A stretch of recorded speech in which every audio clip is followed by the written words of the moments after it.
आर्णी येथील मुख्य मार्गालगत माहूर रोडवर आपना स्टील सेंटरचे मालक फयाज पठाण यांनी 20 जुलै रोजी जिल्हाधिकारी कार्यालय यवतमाळ, तहसील कार्यालय आर्णी, नगर परिषद कार्यालय आर्णी येथे निवेदनाद्वारे आमरण उपोषणाचा इशारा दिला आहे। याबाबत सविस्तर वृत्त असे की 2022 पासून फयाज पठाण यांनी वेळोवेळी अतिक्रमण धारकांवर कार्यवाही करण्याबाबत अर्ज दिले आहे। नगर परिषद कार्यालयामार्फत अतिक्रमण धारकांना वेळोवेळी केवळ नोटीस बजावण्यात आल्या। सदर अतिक्रमण धारक मात्र आजपर्यंत जैसे थे तसेच आहेत, परंतु प्रशासनाने अतिक्रमण धारकावर कोणतीही कार्यवाही केलेली नाही। फयाज पठाण यांच्या वडिलांनी सुद्धा वेळोवेळी निवेदने पाठवून कार्यवाही झाली नाही। शेवटी 24 एप्रिल 2025 रोजी त्यांचा मृत्यू झाला। फयाज पठाण हे हृदयविकाराचे रुग्ण असून त्यांच्यावर 2 वेळा हृदयाची शस्त्रक्रिया झाली आहे।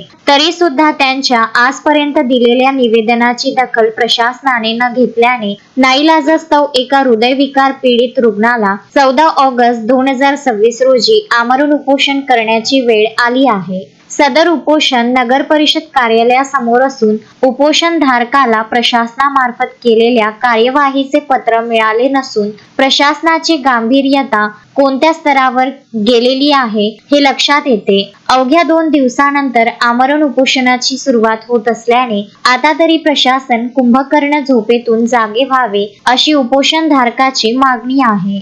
2022 पासून माझ्या दुकानाच्या आजूबाजूचं अतिक्रमण हटवण्याबाबत प्रशासनाला वारंवार निवेदन दिले, वेळोवेळी निवेदन दिले, स्मरणपत्र दिले, तरी पण प्रशासनाला कोणतीही जाग आली नाही।